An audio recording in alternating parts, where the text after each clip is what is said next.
and welcome to Shredded Cels, episode 16. I am your host, Alex Schmitz, and with me here today is Chris Flake. What's up? And Kenneth McNulty. Kazubashi.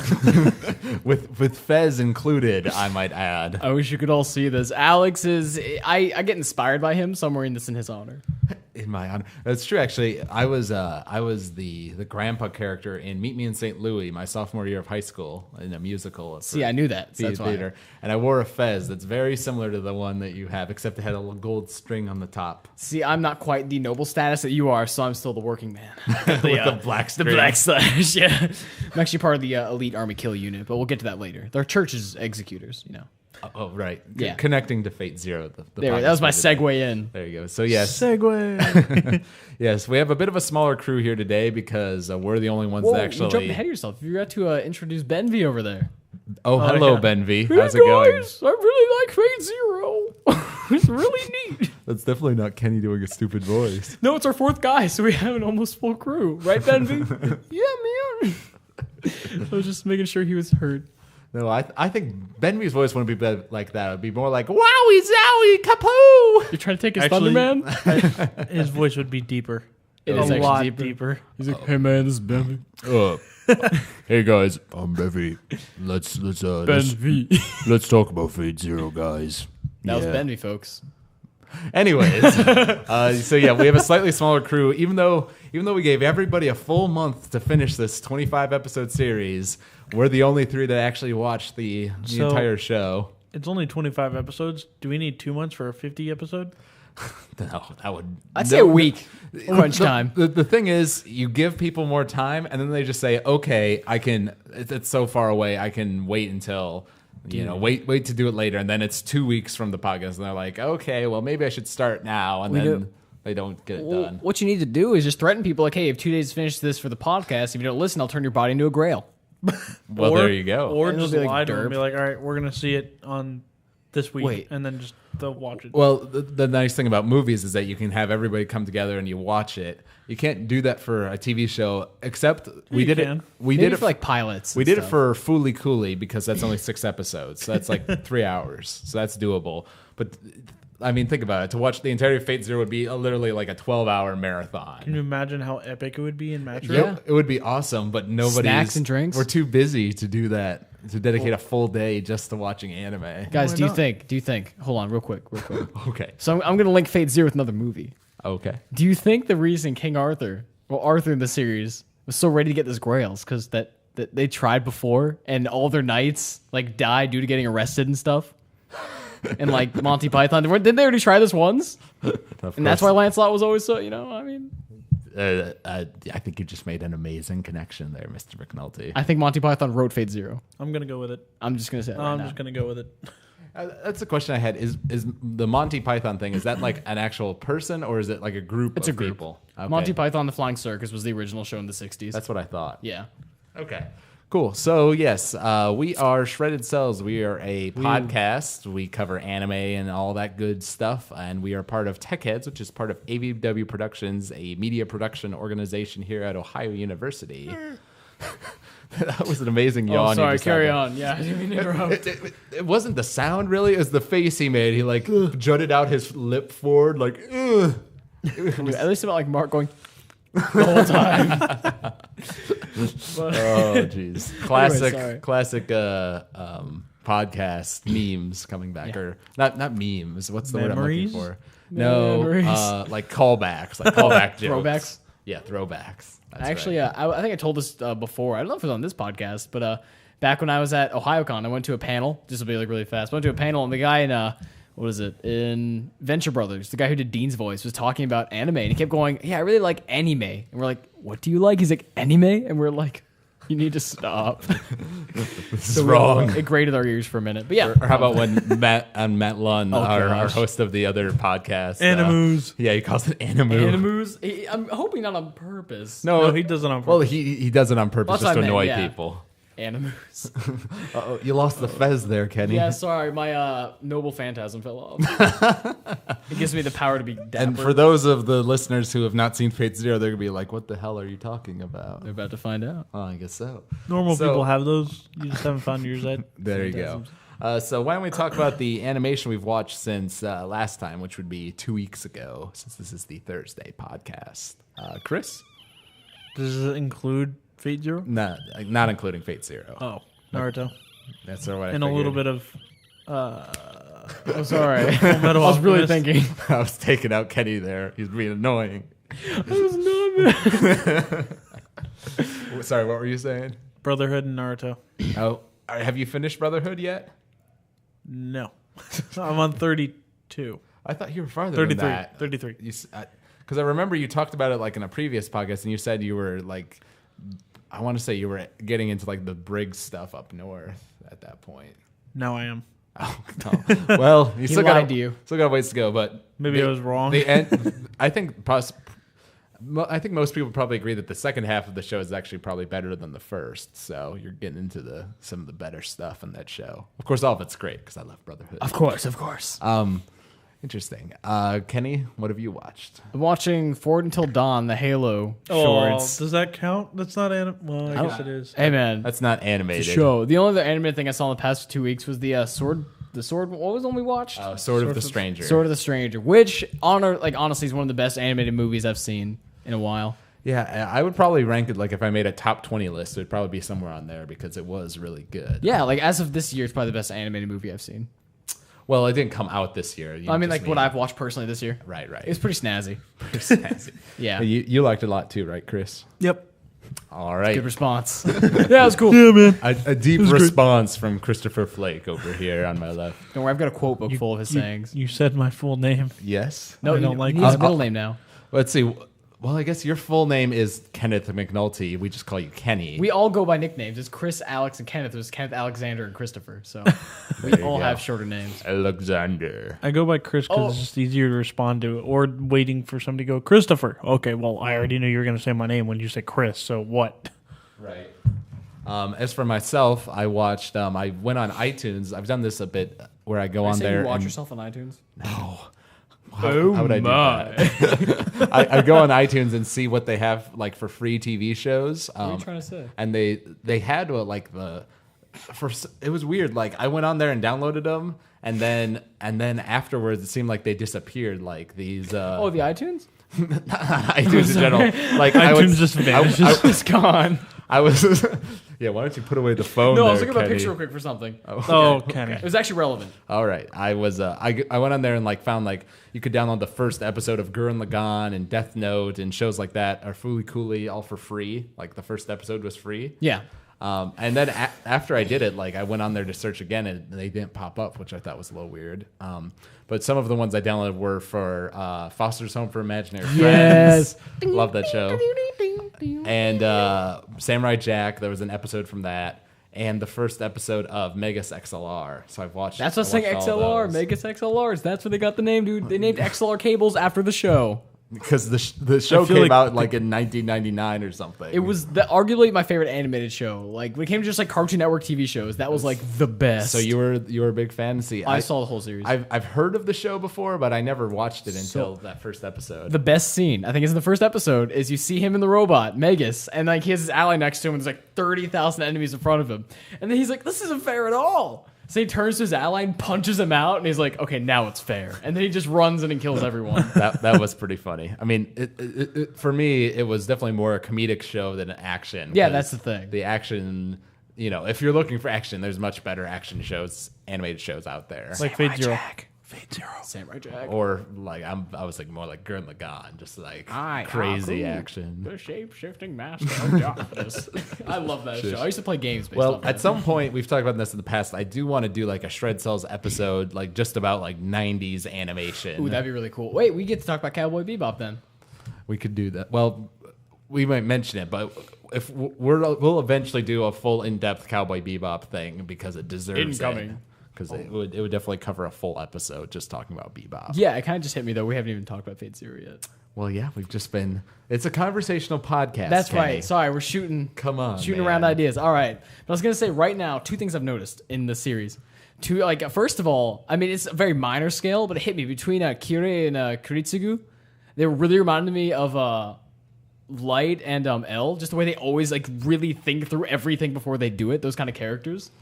Yeah, I Like mean, the they're fight. both pretty intelligent, I guess. Yeah, I mean, I'm not saying it was exactly like that. That's the first thing that came to mind. In that scene where Irisfield, how do you pronounce it again? Irisfield. Irisfield, I have trouble with that, but Irisfield, when she goes in the room and sees all of herself, I thought of Rey from Evangelion. Oh yeah, it was. It was the exact same thing, and I was similar. like- well, it's a sort of a similar thing where she's not a real person. She's Exactly. like a man-made human being. It hit me right then. I was like, this is just like that. All right, are you trying to connect this to Ava? That's you the did, only thing I have for like it, I for promise. Fooly Cooley. I could pull out more stuff, but that's the easiest one. I see. At least she didn't become the world. All right, so yes, in case you couldn't tell by the episode title, we'll be talking about the anime series Fate Zero, which is a show. I believe it came out in Japan in 2001. It's by the. It came out in 2001? Oh no! Okay. That was bad of me. 2011. Okay, so I was last like, that's year. that animation is not 2001. No, you're right. So it's by Somebody's really good. Yeah. yeah, really a bit ahead of their time. What you if the might Noble say. Phantasm was animation? Whoa! It was made by Studio UFO Table. apparently. See, that's how it is. Where is this? It's like up here somewhere. I'll Studio keep looking. UFO Table. That's what it's called. He's right. I see it every time, and I keep going. Is it ufotable or what? I'm pretty sure it's UFO table. I really hope. I'm pretty sure it's ufotable. I think how it's like when you look at their actual logo, the U is like Can I see your small, and then the rest of it is. This is what their title should have been. Oh, God. going. Kenny's writing something for us. But yeah, it's a 2001 anime. It's 25 episodes. I think the seasons are split up from like 1 to 13 and 14 to 25. But really, there isn't really like a difference. Like in some series, the season difference is like a time skip, and this is just like I think I read that they had the season break just so they could make the animation better for the second half. Makes sense. So according to Kenny, the proper name for this studio would be Studio UFO Table Desu. It needs the desu. You don't understand. None of our listeners are going to get that. Well, my wish for the world, if I got the Grail, would be to get everybody desu. Everybody. What is would be desu? Yeah, what is desu? You'll see when I get my wish. I have a plan. The Grail will accept. But we were talking about this earlier. The Grail can only grant something that you can imagine in your mind. And I can, and I've planned it out. How it's gonna happen? But would it work in reality? Yeah, right when you write your name, it would always just appear with desu next to it. That could work. There's nothing wrong with that. All right. Kenny Desu. See? Does that sound better already? Alex Desu. So much better. All right. So why don't we start out with, like when we decided to do this show, we watched a anime review of the show by a guy called Giguk, who's one of my favorites on YouTube. I just showed Kenny the other day his he did an abridged one-off for Evangelion. Yeah, that was funny. It was good. Matt didn't like it. Apparently not. I showed him a different one. Little Karibo did an Karibo, Evangelion one shot, and he didn't like it either. I get the feeling he just doesn't like seeing his they're favorite making fun show of. made fun of. You have to be able to laugh at your show, though. That's Exactly. the thing. Come on. He's taking himself too Shelly. seriously. I love Yeah. Naruto. Why so serious? Well, have you watched any of the abridged series for Naruto? No.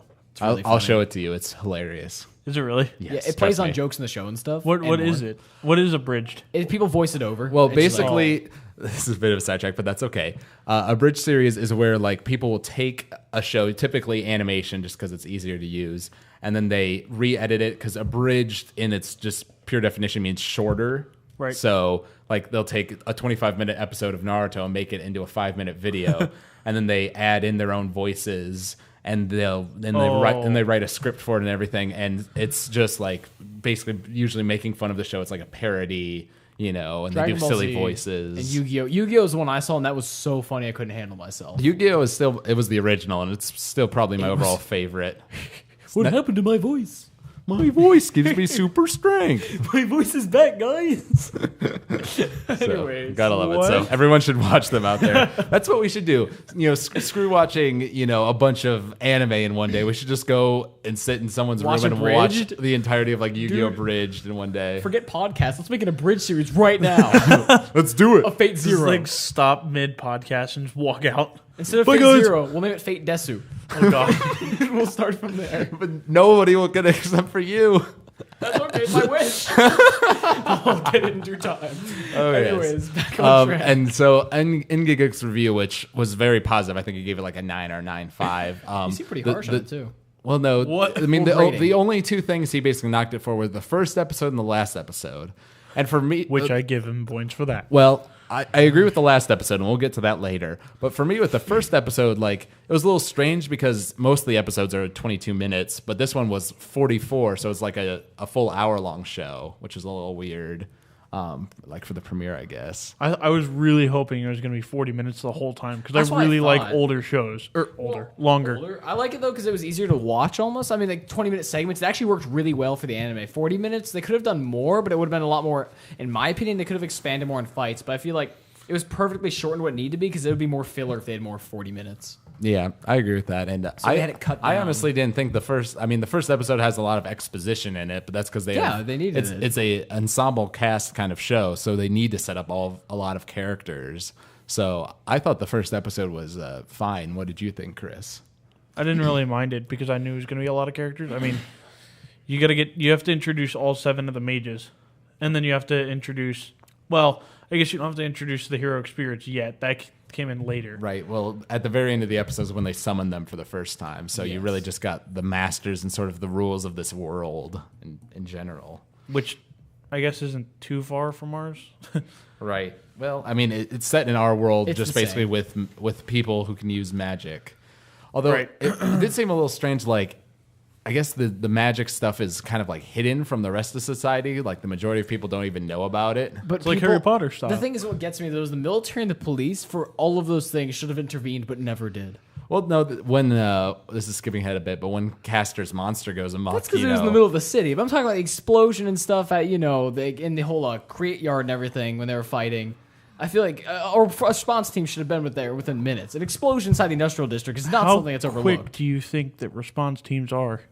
Yeah, well, Response is usually 5 or 10 minutes. And think for about it, like how many. It's not like in a residential area, so how many people would even know that was going on? I mean, explosions are heard for a couple. I'm just saying. I don't know. In my I mean, head, Saber's sword thing blew up the second time around on the street where no one was there. that's what I'm saying. I don't get it. They only show people in the military once. It's convenient. So then No, Berserker there was like airship. Well, there was literally no one there, and it was over a mountain. Like no mean- one would ever see that. And there's the whole bit where Castor's master, the crazy serial killer guy, is killing all the kids, and that gets everyone's attention. Yeah, but that's just. I Well, don't that know. makes That's the sense. one thing that bothered me about the show. I expected more like police intervention, then be more careful, but they're just doing whatever they want, like not even caring. But you sort of got the feeling from the priest guy, like the church and the Mages Association, who are like the ones sort of running the show. They try to keep it secret, so I would be surprised if they like do things to disguise True. it or pay off the and cops maybe I was gonna say or payoff. something. Yeah, I forgot about Or that. just That use is magic convenient. to make them not believe it. Yeah, I mean, yeah, Waver does that the whole thing with his parents. His grandparents. Which at the end, the guy's like, Quote, "Well, I know who unquote. you are." So Yeah. he's like, "So you want to live with us anyways?" And they're like, Well, I got the feeling, maybe I was just reading into it a little wrong, but I thought that it seemed like the grandfather realized it, or he did. the man No, he did. did. the grandmother didn't, Yeah, that's the thing. The grandmother didn't but know. she was happy though, and he was like, "Well, I want her to be happy, and we like you, so So it's cool. weird, but you can stay." Yeah, and the big guy too. you, He's you, like, you mind controlled us, but that's okay. "It's We're cool. with It's it. desu." It's I mean, because why not? Of course. I feel bad. If it's any Japanese listeners, I'm really sorry. I don't think we have any Japanese listeners, to We be might, you honest. never No, but we may have one that I have met on Guild Wars. So Oh, yeah, you Oh, told me really? about it. at least for this episode. He's gonna hate it now. Well, what have you done, Kenneth? but All right. His name was Kiritsugu, minus the T. He didn't have a T. in Oh, his that's right. character's name. You told me about that. Yeah. So it was just Kiritsugu. All right, so yeah, why don't we talk about them? Actually, we've got it is. the basics of the show is we got the 7 masters and the 7 servants, the 7 heroes. You didn't ask my opinion on the first episode. I'm sorry, Kenneth. What was your opinion on the first episode? Too late now. No, I'm kidding. Go ahead. I'm just saying I liked it. It was good. It was what it needed to be. So it showed the characters and their characters more or less. You get more of it, but it's like a face value. Yeah. Well.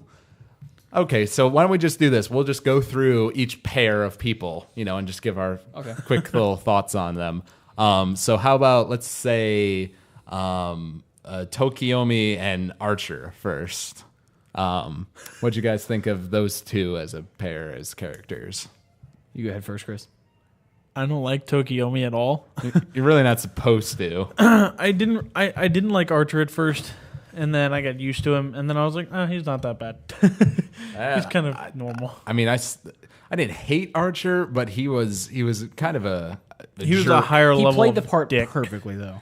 Yes. For Gilgamesh, like in actual history, I think the thing is you can never know how these characters would really react, Right. but I think they hit it on the head how I would imagine how these characters might react in real life, like actual Alexander the Great, actual Gilgamesh. Right. Alexander the Great would be like, dude, what's a car? Even though Alexander the Great would be a lot shorter, because in reality he was pretty short. But books lie to us, so we don't know that. Well, that was the Exactly. point. That's why they showed that. The thing is, I episode. mean, I'm Greek and I'm short, so I'm pretty sure Alexander the Greek was Alexander the Greek. Alexander the That's Great his was new pretty name. short because I descended. Kenneth from McNulty has well, you were- proclaimed it. you weren't born. Dude, would he come as a frat guy then? Anyways, That'd be but yeah, great. I have to say with Tokiomi and Archer, I really like Archer's character, not because of him being a good person, but because he fits in his role so well. Like when it comes to civility, like the episode where they're all sitting down and having dinner, he fits the Dinner? honor code.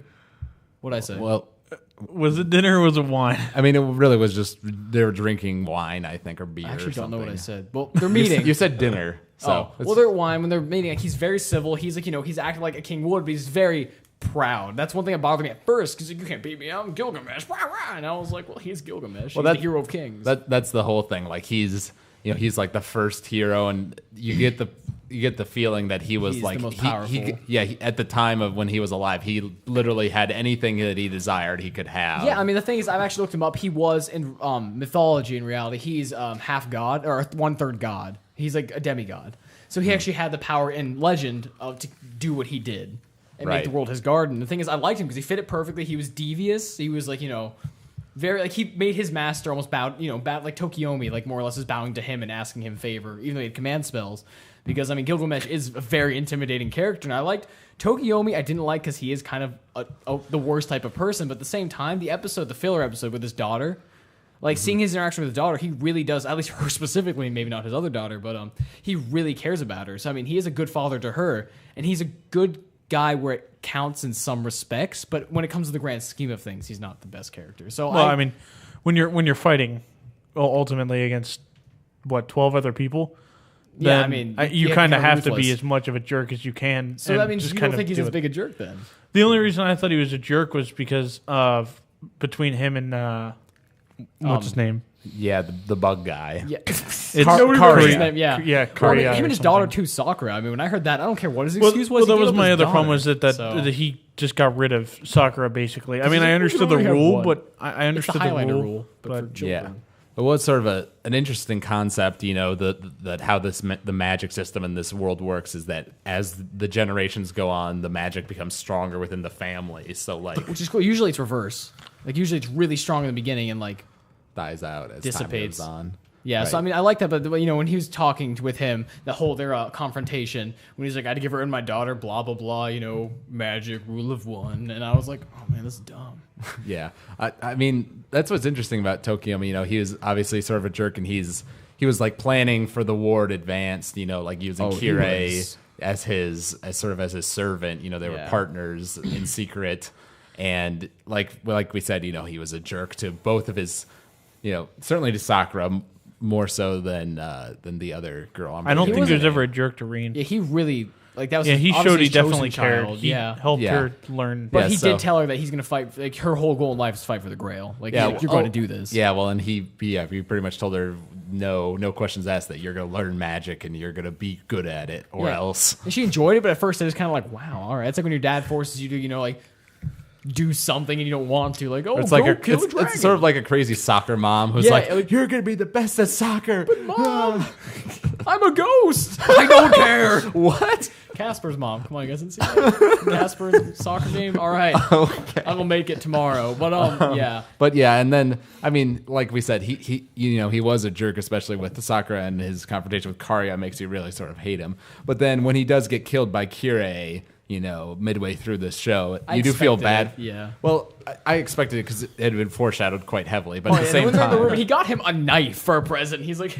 here you go, and he's like, cool, and then yeah, stabs him with the knife. that was a little naive. He seemed almost a little too like he.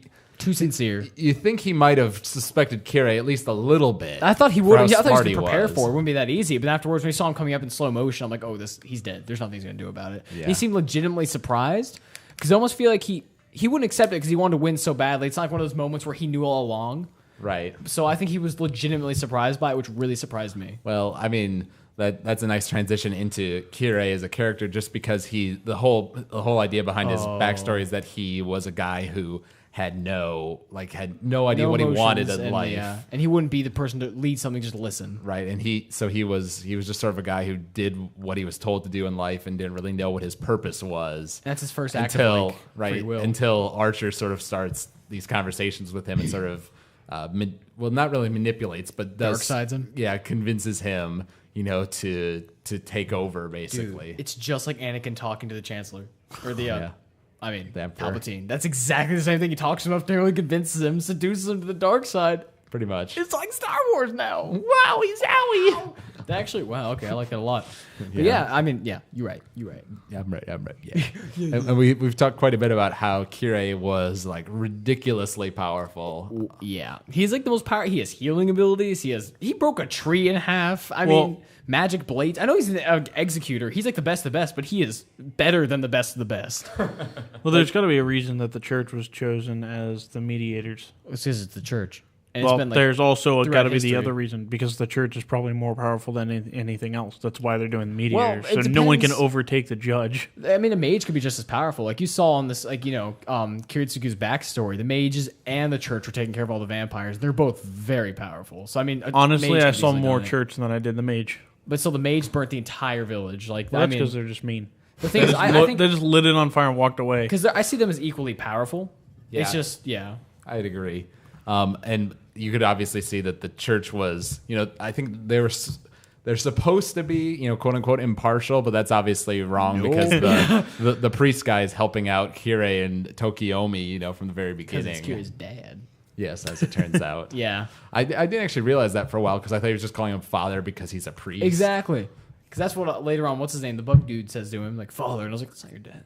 That's not your dad. What are you talking But about? I forgot. I'm like, oh, wait, father, priest. Chris was like, dude, it's not his real dad. And I was like, oh, thank goodness. Because I was like, your dad's the other guy. And He's putting bugs in and obviously, the first set of servants that Kirei has is the assassin. which was stupid. I'm What? sorry. I like the assassins, but they were like, I expected one really, really powerful assassin guy. To do cool stuff, but I'm like, that'd be overpowered. But like a million of them, they didn't do anything but gather intelligence. They literally did nothing. Well, that was the point, was that Tokiomi had used... No, I mean, it's cool, though. But I expected more of a fight out of them. I was really disappointed with the assassin I expected class. more of a fight, too. I was like, okay, Well, so you threw a there's no one knife at from, like- Ryder, and he blocked it in the middle of nowhere, like he saw it coming, Yeah. and Well, then the only deflected thing it. is, if they could have done someone from history, maybe like, it sounds weird, but think of famous assassins through history they could have chosen. It was actually an actual person. It was like an Islamic figure. Oh, a hash assassin? Yes, Yeah. that guy. But yeah, apparently, I think they did it just to sort of make a difference, between the different servants, because they sort of trick you into thinking, oh, the assassin's just flat out dead. He got killed trying to sneak into Tokiomi's place. Nope, Chuck Testa. And it turns out they just sacrificed him to make people not suspect that Kirei and Tokiomi were working together. Yeah. And then there's like a bunch of them. So I think that just sort of serves the purpose of making Assassin different from the rest of the servants. But just think of like who's the guy who killed Franz Ferdinand? Imagine if he was like his servant. Right. Like an actual famous assassin that we know. We'd hate him because like, oh, you're an assassin. I assumed that the reason that he killed him, made it look like he was dead, was so that way he could just like sneak up behind anyone and no one would ever have a clue. That's the point. Right. Yeah, they think he's dead. they But make- then it never actually happened. Yeah, that's the thing. Like they were used for the purposes of gathering information. That was obviously very important for Tokiomi, and Kirei, because they were both sort of locked away in their places. They didn't really go out much. Because they could have easily snuck in the rooms and killed him at night. You're right. Like, 'cause there's no rules against it. Like, they could have killed like Ryder in his Right. sleep, or like. I mean, I can somebody else in understand his if they sleep. wanted to wait, but like they never even had a duel. They never even. They tried to just- have a duel and failed. Yeah, well, that's what Ryder used his. I thought that was a little bit strange, because in that episode, like, all the assassins show up at the end, and it's like, did they really think that, just by having a bunch of them there, they'd be able to take out all three, of these, like, three of the most powerful servants in the war? in history too. Like, it's like nope, reality marble, and then Yeah, I think that was they were basically just there to make Ryder look awesome. and it was awesome. So was I mean, awesome. I was okay with that because Ryder, let's be honest, is the best character. I thought it was going to be more like video game style assassin, where like they actually are assassins and they can get like backstabs and stuff. But Would say 2 times crit when he stabbed. no, but I mean, like if you looked, like their knife was only like their main weapon was like a throwing knife, and that was it. That's how assassins really were in history. Yeah, like he was obviously an old school assassin, not like somebody with a sniper rifle like Kiritsugu. Well, I mean, I did research on the old assassins, so I know, like, because Assassin's Creed made me do it, but I wrote an 11-page paper that put people to sleep when I presented it. So I mean, like, they were actually like the real assassin, just like they didn't actually, because it wasn't that they were supposed to kill a target more than they're supposed to, like, liberate the world of someone evil and then accept death. Because an assassin's rule was you had to die immediately afterwards. Like, you had to let the guards kill you because that's honor to go to Allah and, like, not be a bad person. So it's like they weren't quite like the traditional assassin, but they were close. Right. And what did you guys think about the relationship between Kirei and Archer after he kills Tokiomi? Because obviously they sort of, Archer really sort of hated Tokiomi just because he was so boring, whereas Kirei was far more interesting for him to sort of toy with.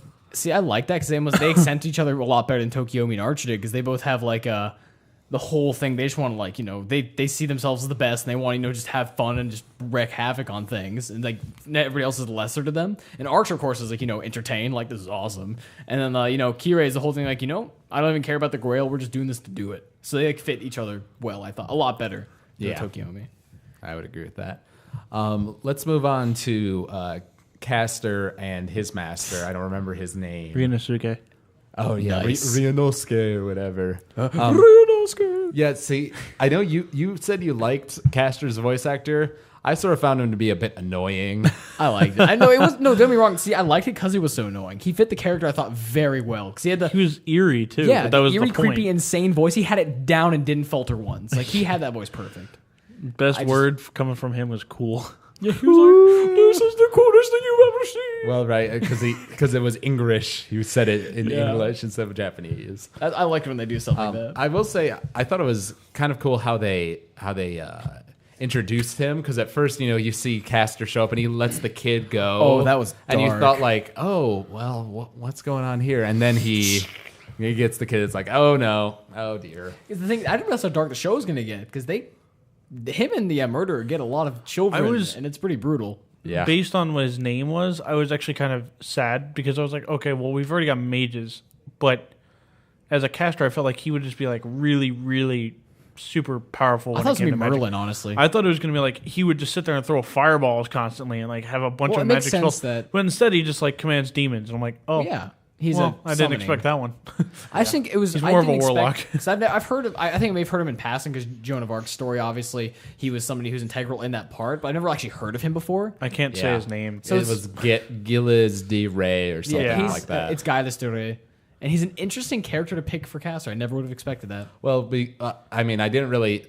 Some of the characters in there I obviously knew, like Alexander the Great, and Arthur, Gilgamesh. King Arthur. And I sort of knew who Gilgamesh was, so some of the more famous ones, but then ones like Lancer and the Assassin and Castor I all looked up, and apparently Gilles de Rain was like a guy who apparently like fought alongside or interacted somehow with Joan of Arc. Yeah, he fought with her in in the the 100 time. Years' War. And then like later on, he went like sort of crazy and killed a bunch of.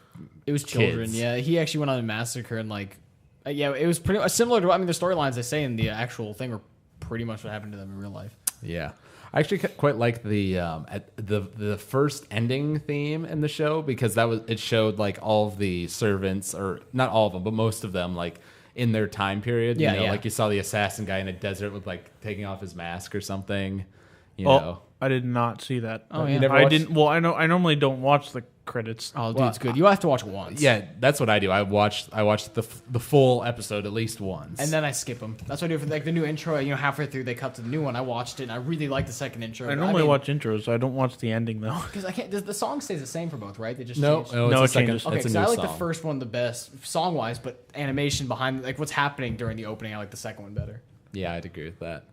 And I will say, like with Caster and his master Ryunosuke, I thought it was cool how like he had this whole like conversation with him about like God. And, Yeah, like, the faith and like defending himself for right, and what how he did. like he thought that like God just was impartial, and whatever you did was God's will. So like Yeah. killing people was that was fine or really whatever. interesting. Yeah, the fact that he said more or less you made a new creed and justification for the world. Like what I've done isn't bad. I'm just doing God's will and stuff. Like it's how he got to that point. Like it was kind of the conversation I had was And I mean, interesting. and I think it's an effective part of the show in that, you know, even though Ryunosuke, you're supposed to sort of hate him, you know, because he's a serial killer and he kills children and all this stuff. He's kind of a chilled, laid back, you know, kind of fun loving guy. You would, if he wasn't a serial killer, you know, he seems that way. So you actually do feel sort of bad when he gets like shot by he got sniped Karitsugu. hard. Yeah.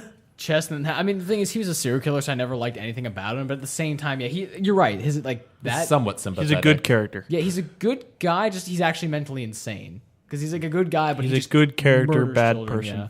pretty I did much. like the I mean the 3 filler episodes more or less in the show.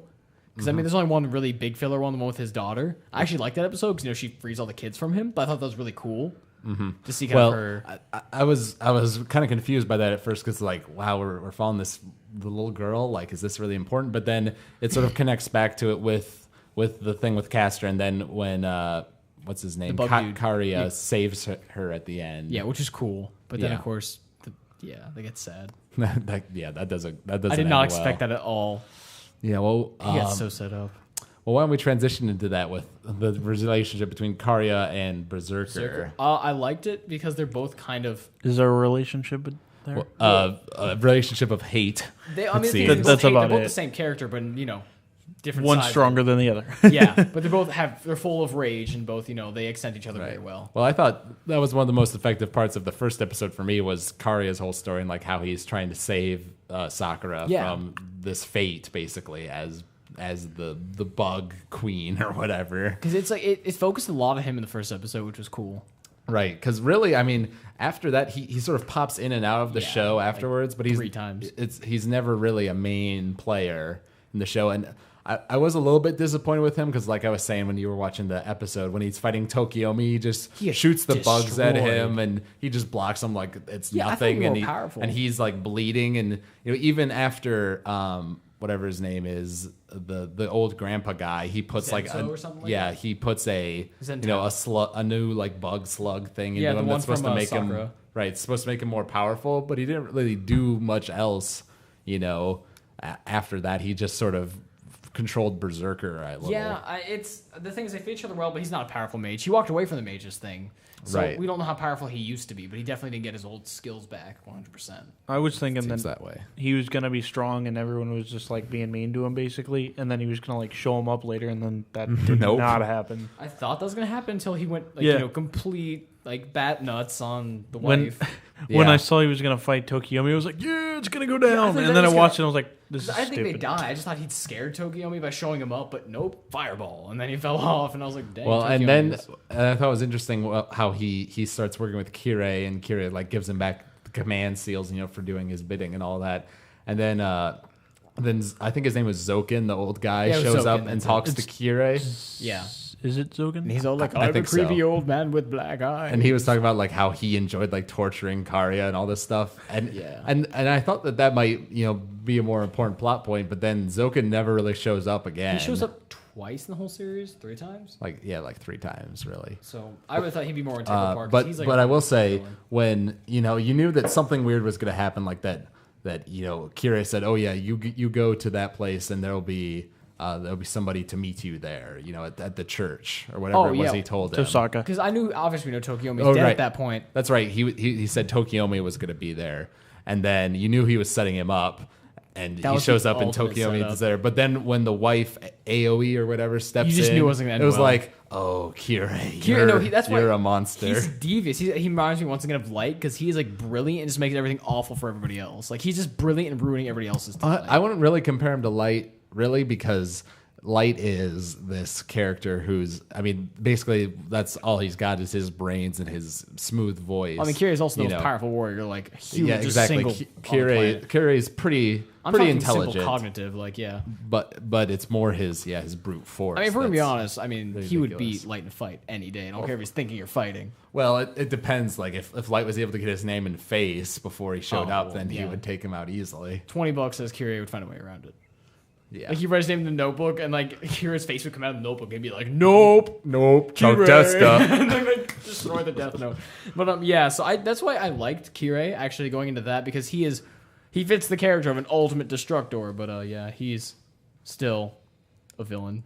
Yeah, I thought it was. How did you guys think when Karya shows up at the church? Like, I thought it was interesting how they dealt with that scene because like he's trying to say like, oh no, it wasn't me, and the wife steps up and is like cradling the dead husband in her arms, and she is accusing Karya, and then does this weird thing where it's like it goes to black and it's just Karya like, talking, and then it does like little like flashes of what he's doing. 10 5-frame flashes of him like choking her. Because he's going insane at that point. Like, I mean, yeah, I thought it was a little weird, but it was effective, and that was like, okay, this is interesting. And you're like, oh wait, he's choking her. Oh yeah, because he's going. Like, the thing is, I thought, I'm like, crap. Well, this is a setup, but he really can't get out. There's no way she'll believe him. And then I'm sure he realizes that, and then he kind of just snaps, and then like Yeah, I thought it was a little strange, like because it's pretty heavily implied that he like it's more than just like care for this woman and her kids. Like he at least at one point had romantic feelings for her, I think. And I think it does seem a little out of character that he would just snap a complete 180 and kill her. I could understand him being like super distraught, but the fact that he chokes her out, is a little like weird. It's the whole berserker thing, though. I mean, if you think about it, he's also been this way for the whole thing. So a long time has been cast over, and he's just basically sat there and dealt with it. And the fact that Kirei was up there hiding the whole time with like Archer, they didn't look up like, what are you guys doing up there? Why would Because they were you? like, kind of just up there.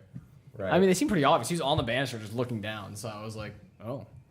So I figured somebody noticed You guys are something. just watching. But then again, we didn't notice it, so. All right. Let's think. Who else do we need to talk about? Let's go on to our favorite character, Ryder and Waver. Yeah, first we can get like a moment of fanfare. Woo! Those are your two favorite characters. Well, It's 'cause they're the best. I mean, Ryder was definitely my favorite of the servants by far. He's the most charismatic, the best looking, and has the best story, and just is the best guy. Like, he's legitimately a good guy. Well, that's what's interesting about him, though. Like when he's talking When he with starts talking about Saber, that's when he gets kind of. He talks about how a king isn't supposed to be like this person who's like a saint Selfless. and is completely like giving up of themselves for their people. He's like, no, a king should basically do everything like grandly, both the good and the bad. And the king should inspire his servants to follow, and he should not be subservient to them. He should lead them and be better than them. See, that's what I like. Like, the thing is, his character is very diverse, unlike most. Like, he has the whole thing. Like, we conflict with X in modern society. We see more like, maybe it's kind of, people say it's dead, but more chivalrous, like more nice, like more of what the King Arthur thing is for a leader. That's what we more see we should then compared to what Alexander's talking about. But I like that. Yeah. Because he had, like, I mean, you could see a point in what he's saying, especially it fits with his character back then. I like that. Mm-hmm. How it would be. Right, how he would be. But I mean, regardless, so I like the thing is like, where he bought the game system, like Chris had told me about it before I watched it. He's like, we're going to play games, like the Conquering game, and he has it on his shirt. Like, yeah. Well, and at first I really wasn't the biggest fan of Waver, but because at first he just is like this little kid who steals the one guy's. Yeah, it was Tokiomi's. No, it wasn't I'm sorry, Tokiomi. Archibald. Yeah, what's his name? Archibald. Yeah, and he steals the book or whatever it is, Alexander's like totem that he uses to summon him, and is trying to prove that he can do magic even though he's not from a family of long magic line or whatever. Yeah, he lasted longer than Archibald. Let's be honest. Yes, as it turned out. But yeah, like as time went on, though, just the relationship between the two of them, like you could see them growing closer as time went on. It was.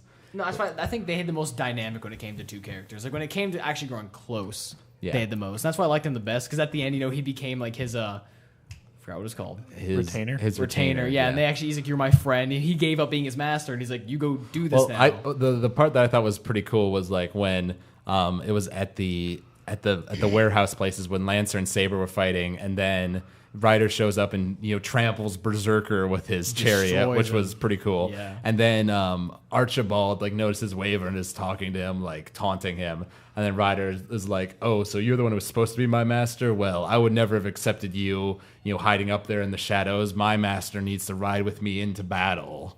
And all like, this. Oh, and then Archibald gets all mad, like, you say what to me? Yeah, and so that makes you respect Waver a bit. And he shows off his smarts when he discovers like where Castor's hideout Yeah, is. the water, like when he finds out the and when they destroy that was pretty dark. He's useful. Yeah. And like you said, the moment at the end where he Ryder basically comes up with a way in which to save Waver's life. Basically by saying, "You're not my master anymore, but you can be my servant, basically, and I command you to tell my tale throughout the ages." I'm gonna be honest. I almost cried at that point when that was happening. I felt the tears almost welling up. I was like, man, Ryder. Yeah, Ryder. I mean, like you said, he's just He's so almost likable, charismatic, and you man. could tell that the people writing the show knew that he was like the going to be one of the best characters because they gave him and Waver like more screen time than anybody except Saber. and Karitsugu. Because she's the one I see as the main Iris character Feel. of the show almost. Like, it sounds kind of weird, but she lives until the end. Like, she a lot of it seems focused around her. Yeah. No, There's one other person that lives. Well, yes. I don't quite know. Yes, for By the those way, for those who don't know, yeah, Kenny got up to like episode 24, yeah. but did not finish the final episode before he came. Spoilers. So yeah. By the way, we there are spoilers for this in case you haven't realized by now. So, oops. Yeah, sorry about that. Ryder dies. Oh, I just saw it today. I knew it was going to happen, but the fact that he had 3 spears going to him, chains wrapped him up, and stabbed through the chest with a Yeah. world-destroying sword. I will say that he was really charismatic, and the one time he really got a shine in battle was when he used his reality marble against the assassins and kicked their butts. Oh, he but and Caster. He delayed. see it. He delayed Caster. Yeah, if we had seen it, I'm sure it would have been epic. We approved that it worked. I think that I liked it better that we couldn't see it. Because it's all up to your imagination. I guess Not really just up to your imagination, but instead of going where it would be most dramatic, we just kind of sat and watched. Like, okay, we had to think of an idea. Well, actually, it's more dramatic because you saw Lancer to win. He broke his spear and actually helped her win, giving her power back. And she is the most. I mean, first of all, I like that King Arthur is I think a that's woman. I like more that a important, lot. though. That they changed history, made her a woman. But second, she has like the most powerful move next to Gilgamesh's. That was ridiculous. Yeah, except for he can keep using it as many times as He's he a wants. world-destroying key. Like, he Pretty destroyed much. the reality marble in one hit. And I was like, Oh, what man? and then he Hacks. stupid chains. Hacks. Yeah, when he used the chains, I was like, he's hacking the server. This guy's I don't like him. I don't like this guy. But but besides that, I mean, Ryder really loses a lot of battles. He loses against Gilgamesh. Obviously, he loses against He Saber. lost his chariot. Yeah. When did he lose? Oh, that's right. I forgot. He admits he's like, I lost my chariot, so oops. But then he has his flying horse. So the thing is, he's a good fighter. He's powerful. Just the other people outclassed him. Yeah. really. Like I'd say it would probably go like Gilgamesh, Saber, then Ryder as far as like ranking of power. and then Lancer would be. I mean, the thing is, Lancer didn't get to prove how strong he was. I mean, the best proof of his power we got to see was in that first. he got Saber's hand. So if he actually got to fight, who knows what's going to happen? Well, and we did see him fight with the 2 spears with Saber against Caster at the mansion. Yeah, you're right. But that wasn't really the best fight. Yeah, because the thing is, I still feel like Saber. I thought they were gonna have a full fight, and I was expecting her to win anyways by some miraculous means. Well, Lancer was just a normal knight, whereas Ryder was a king. magic blade. He in my opinion, he had the most powerful weapon because he had permanent damage. Right, but if you look the at all their magic. original classes, he was just a knight. Saber was a lot of them King were. Arthur, Alexander the Great, king, Gilgamesh, part god. He's the first king ever. Too. Castor. No, that's a lie. No. Castor could summon demons. I mean, he was just by himself with spears. Well, just normal knight. Yeah, Really good let's spears. transition over to Lancer and Archibald because I agree with I you. didn't like Archibald. I liked Lancer. Well, yeah, that's pretty clear. You really weren't Archibald's the best supposed to character. like Archibald like at all. He's my favorite. But I will say I agree with you, Kenny. I thought Lancer's like abilities was really cool. I mean, theoretically, he does have the 2 strongest weapons as long as it's a close range battle. Because he broke Caster's book. I mean, his first casting book. Right, He but deactivated but it. if he had been fighting Archer just would have shot his swords at him all day, and he would have never have gotten close enough to. I think hit the him. one person that showed him up the most, both times, was Berserker. Showed up. Yeah. The only one who actually did Gilgamesh threw his stuff back at him. And, Yeah, like, that destroyed was his ship. actually like one of my favorite fights of the show in general was when Berserker was doing all that, like grabbing the weapons out of the air and then hitting the rest of the weapons away with it. And then he used an F-16 to destroy his his UFO That was ship. brilliant. He's the one that actually, you could almost say, defeated Gilgamesh in some respect. Yeah, I He guess. destroyed his ship. So, I mean, I count that. That's like how you know how Ryder lost his chariot. That's still a defeat in some respect. Well, and Saber sort of did because when you haven't seen this, but when she does the Did she kill Lancelot? when she does the big Excalibur Yeah, she does. attack, it like breaks the whole building, and like Gilgamesh is buried under a pile of rubble. So he was hurt by that giant her attack, basically. So he's just incapacitated. Yeah, he wasn't defeated. He was just incapacitated. Something happens afterwards that sort of kills him. She did kill Lancelot, just to let you know. How did she just stab him? Oh, sorry. I was talking about Archer. What did she not just sink it into Lancelot. his chest and he was like, They run at each other and she wins. kind of like samurai duel style? Sort of. Well, actually, Sort of, yeah. we really. I mean, it's cutting back and forth between that fight and the stuff going on with Kirei and Kiritsugu, I think. And it just cuts at one point to her like having stabbed Lancelot in the chest. You don't really see like the final swing. Well, you they see actually him talk? fall over and collapse onto the ground. Well, just no, laying I there. mean I see that, but So he's I meant, definitely I meant lost. I know that. I meant that we don't see what happens directly before she stabs him. Oh. Like Well, it just do her cuts and to her. Lancelot like talk about why he's a berserker? Not really. It's kind of interesting how they do it. Is it kind of show back flashbacks? No, they're not flashbacks. Well, they do what, explain it. What happens is like Is it the whole she, thing with Guinevere? Why don't you let me talk, Kenny? Man, I'm absorbing your thoughts. I'm just speaking out loud, throwing things out there. Boom, boom, pow. Sorry, go ahead, Alex. My bad. basically like once she sees Lancelot, she sort of says a little bit about how he left, the Round table. the round table, and you see just a quick flashback of just him, what he looked like back then.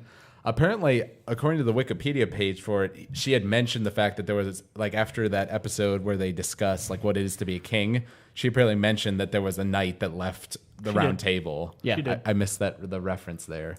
But and as he's dying, he sort of goes from being like all crazy to sort of talking like a normal human being. And He looks creepy. And he talks about how like he was sort of jealous of her a little bit, I guess, but that he and like all of the knights that were under her command thought that she was the greatest king the world had ever known. So it was a bit of a strange thing. It was almost like he was mad because of the Guinevere situation, and she never really punished him. She just kind of was cool with it. He even says it. now remind me what the Guinevere situation was again. Kenny knows more about Actual it than I do. history, like what happened in the King Arthur, like the whole breaking of the round tables when more or less Guinevere cheats with Lancelot. And like King Arthur's like, what? In the real history, they have an honor duel. King Arthur kills Lancelot. Right. And they're like, I'm sorry. You But in this one, they with don't my have wife. that duel. So yeah, that's like actual what happened in I say mythology. so. In this, He didn't have that duel. He never got punished. He just like walked away, Well, but in or she walked away. I but guess. in this one though, like obviously Arthur didn't love Guinevere because Arthur was a chick. Yeah. What that was. He specifically says Guinevere in it, and that's how he. Well, where was he it the got whole his anger. like she kind of was with Guinevere just to make it look like she was a guy I don't then or something? really like, know. I mean, Yeah, you'd have they- to for watch the status? episode again, They but I don't- do know okay. they mentioned They didn't- Guinevere as yeah, they as didn't- main source of anger. They didn't go into it in detail Understandable. really. I will say, like I said, that Archibald really wasn't, that you didn't really like him. I did think his weird liquid magic ball thing was cool. Mercury. That was really cool, but when Kiritsugu defeated him, I was like in my chair cheering him on. I was like, that was the coolest thing ever. I wonder if like the Mercury thing, like both people, Iris Veal and him have both mentioned Mercury in their magical components. I He guess. just like went to the next level. I guess. What? I missed that. She needed Mercury for the Oh yeah, it's When a she big was thing in the with magic. shack. Yeah.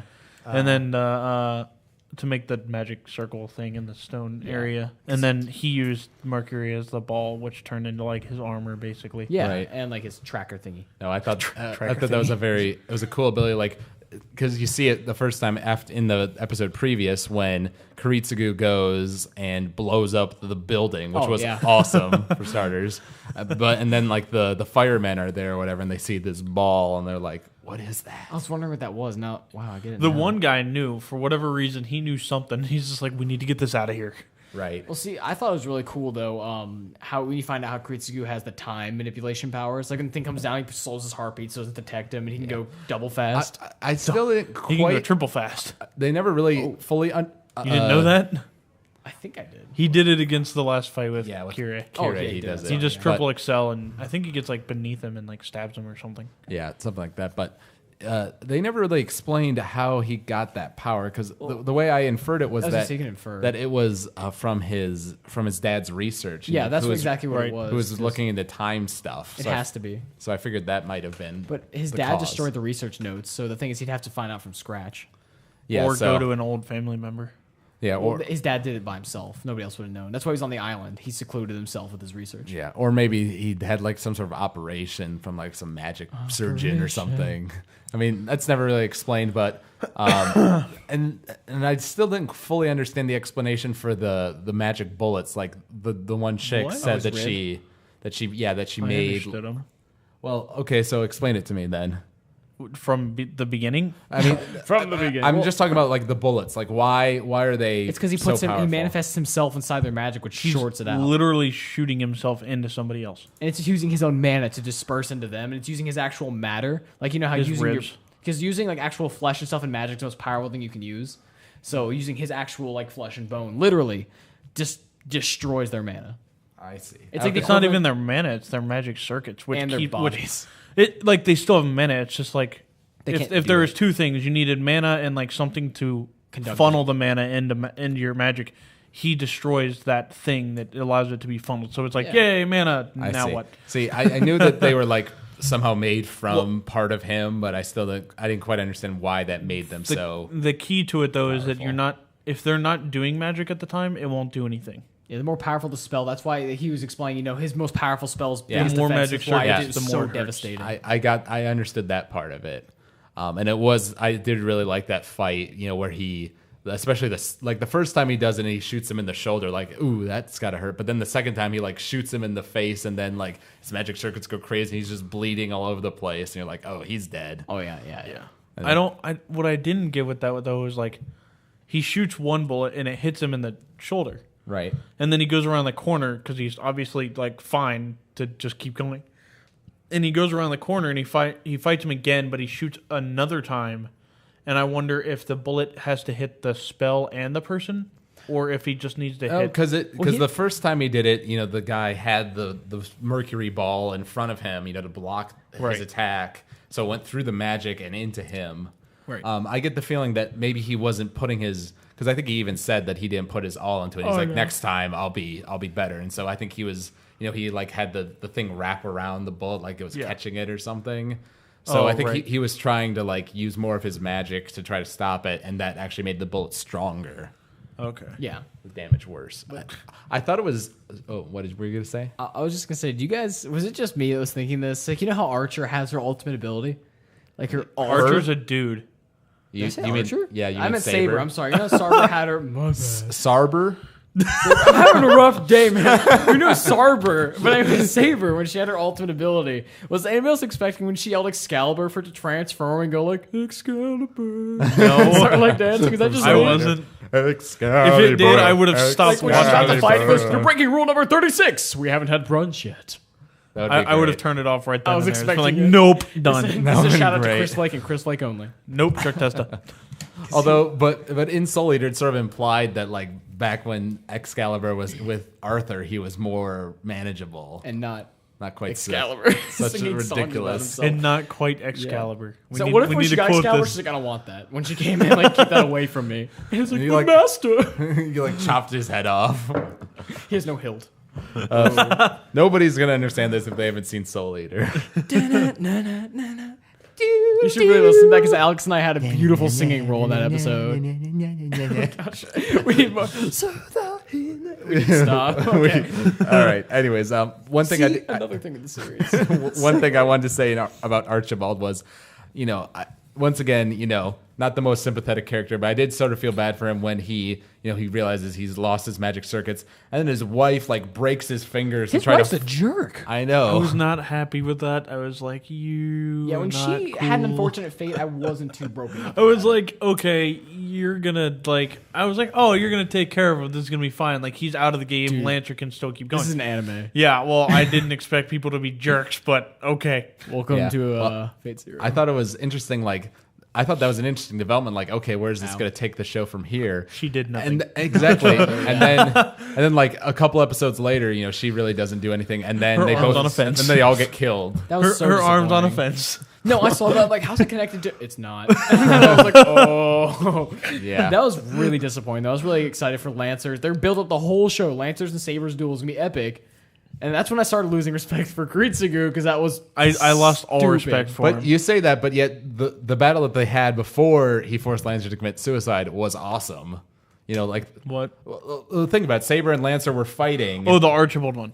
Yeah, no, even before that, or The first fight they ever had? The first fight was cool, but I'm He talking about didn't really think about it interfere, in though. this. Well, yeah, I'm talking about the second fight before Kuritsugu made him sign the Right. death I mean, they warrant were or fighting, whatever. but they never got to finish their fight. They didn't finish it right, but I mean, just watching the half part of the fight, you know, not the fully It was finished epic. fight. Yeah, it don't was get me epic. wrong.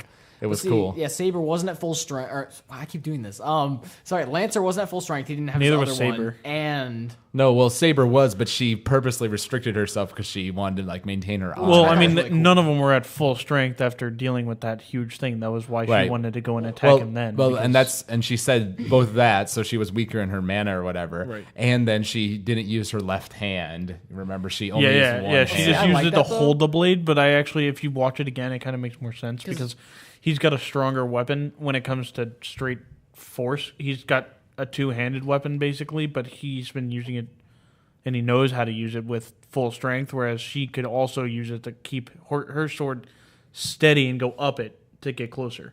well, see, that's what I like though. The fact that they're the two characters that upheld honor because they're both knights, and that's why I like them. Well, that episode in particular, like probably my two favorite episodes in the entire my three favorite episodes would probably be the one where they talk about being a king, you know, like what it is to be a king, just because Ryder's awesome, and just the conversation they have is so interesting and delving into their characters and their sort of philosophies.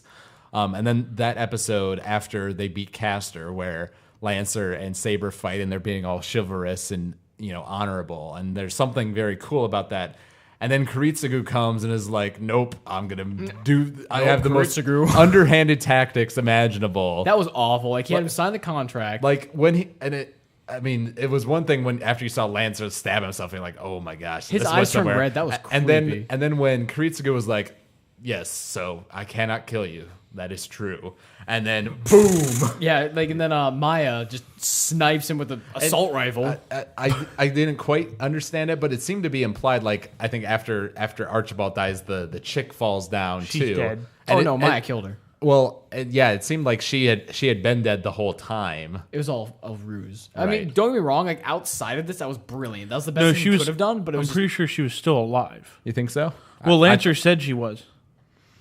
I guess Lancer would have she known alive if at she the time, was. She was shot. Well, Lancer knows because of the mana. Yeah, he Lance- still had a full mana. Lancer would have pool. known if she had died because Lancer would have just. He still had disappeared. mana the coming worst part from is, her. I almost expected Lancer's death to be kind of silent, but the fact that he screamed, yelled at them, was demonic, and then died had more of an effect. Yeah. Because his eyes were all like yellow and red. Yeah, He's like, "I'll curse you to the deepest pits of I hell." didn't quite understand why his eyes turned yellow, but it was Yeah, that effective. was cool. I like that. I understand why his eyes are red, obviously. And then bleeding out of his and then face. afterwards, you know, you get this confrontation between Saber and Kuritsugu, and he makes sort of a interesting argument in that, like, you know, I have a chance to stop all violence and evil in the world if I can achieve the Grail. And in order to do that, I'll basically do anything. Yeah, the so, most I mean, underhanded evil tactics. He's anything to win imaginable. guy. He's the guy in Super Smash that'll hold on to the ledge and let you die and be like, anything to win. Yeah. Wait, does that mean the guy in your hall is Kuritsugu? Yes. Oh no, he's trying to save the world. Yeah, for those who don't know, in my lobby in Reed, there's a bunch of guys who come and play Smash Brothers Melee on the GameCube, and they have one of them in particular has this philosophy of anything to win, and so they'll use cheap tactics like guarding the edge and He's gonna be just listening to the spamming podcast. attacks and stuff. Well, then he can talk to me about it. He'll come knock on my door and be like, "Alex, I really hate how you talked about me in the podcast." I'm trying to save the world and end violence. You're impeding me. And you're like, well then. All right. And then we get to our sort of main cast, which would be like Iris Veal, Kuritsugu, and Saber. Yes. And Maya. Well, Maya's she not really a main dies. character. She shows up a lot though. Yeah, but she's not important, really. She's She's convenient. I mean, she's the Kiritsugu of the whole background story thing with oh my gosh. What's her name? The girl with Yeah. gray hair. Yeah. Yeah. I don't know what her name is. Her name is Girl with the Gray Hair. I don't know what her I name thought is. it was like Natalie. Or He's something. Sam. It was that Natalie. That sounds okay. Like when he shot that the Sam and destroyed that airliner, I was like, oh dang. I wasn't expecting that at all. And I knew it was like, gonna happen because we got a why is rifle. I he was like, oh. I was saw like, the why do you crate. get the rocket? Because I knew he was. I'm like, maybe we'll shoot the end of it. It did show him going. It was either to a hotel or to like a dealer of some sort and like grabbing. Yeah, a and the thing suitcase. is, she knew. I mean, you saw her smile right before she died. She knew it had to happen. So I mean, Yeah, she was cool. And apparently in that scene, I sort of missed it, but apparently she was about to like say something like, "I need you to do a favor for me." He's like, "I already have it covered," or something like that. So she was about to ask him to blow up the plane. Yeah, no, that's the thing. Like she knew all along. Which I mean, really, I can see why he is like he is, just because his life is awful. His life sucked. It sucked like majorly. That's so. why I'm like, I can understand it, but Yeah. I don't like how he dealt with the whole Lancer thing. No, I wish he would have just like let Saber and Lancer fight. It's very underhand, yeah. But But- if you look outside of just like liking Lancer and looking like that's why they've showed those episodes in. First of all, I mean, Right. they're convenient, and second, it makes you sympathize him more. Right, and like, or when Lancer shows up to save Archibald when he's dying, and Kiritsugu, Lancer says something to the effect of, "I'm not going to kill you at any point." I could kill you at any point, but I'm not going to because of Saber, because of her honor and all that." But then Kiritsugu goes and like talks to her, about it and is like, "Oh, you should not have let him do that. He could have betrayed you and killed me, and then where would we be? We wouldn't have the Grail." So he's very much a super serious, you don't give the enemy any ground at all sort of guy. But yeah, I agree. Like his backstory was interesting when it shows him as a kid, and he's having that conversation with the chick. You knew that like, oh yep, something awful's gonna happen to her pretty soon. because he's such a broken man in reality. You see, like, well, something had to break him. So The chick. Yeah, on the island. Okay. yeah, Yeah. Shelley? caused the vampire Shelley. epidemic. Yeah, How do you remember all these names? I remember almost every person in Naruto by name and face. I That's- don't know how I do it, That's but I crazy. do it. Naruto has like hundreds Lorenzo's of characters. like, Lorenzo, my cousin, just goes, "How do you remember his name?" And I'm like, "I don't know." He's like, "They say it like once," and I'm, so So I what? still remember it. I see. dude. What? Damn, oh, you didn't read the book. Never mind. Well, It's from the Dresden Files. You're like a character from that book. She's the knowledge of the entirety of the human race. She knows everything and everyone. I wouldn't go that far. That's cool.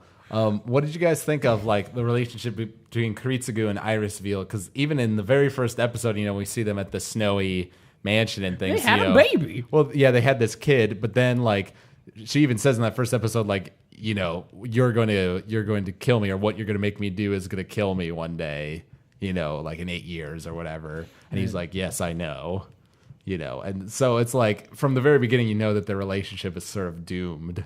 Yeah, I mean, the thing is, she really did love him, but she didn't know anything else. Right. Well, and that I think that those scenes are important because it also shows like when he's out in the snowy area by the trees with his daughter, he shows like a softer side of himself that you never really see. Because they always mention in the end, like Maya says a lot, like he's soft. Like for what he seems like, he's a lot softer than you may think, because he actually cares about people when he should stay distant. Because like when he killed his dad, Natalie was like, Natalie. She was like, you have this innate talent of detaching yourself, but he still cares too much. That's the thing. Every time somebody dies around him, he still he's not a true monster. No, he's not. He just seems like it, but he's not. Right. Because honestly, Kirei's a monster. So- because he just, Who wants? I thought that I would the like cake. Yes, no, I don't like cake. you heard it here, folks. Uh-oh. Send the hate mail. Um, Anyways, It occurred to me that in order to make the origin shot, they had to take part of his ribs, or not part of his. They had to scrape like the residue from, like completely remove a rib. But yeah, she had to get shavings from his ribs. yeah, like that just awful. had to hurt. Well, like, when he- holy, In that scene, like he's like waking up from some sort of sleep, and I think you see a bandage on him or Yeah, he's something. pain. Yeah. Like the whole time, he's like, like. And she's like, "Oh, you'll be fine." He was like, "Help me." And what did you guys think of Saber just as a character? Like you said, how you loved how she's King Arthur, but she's a girl. That was a really cool take on it. Like that caught me off guard. I'm like, "That's not." Oh, it is. And I thought that was the coolest thing ever. See, I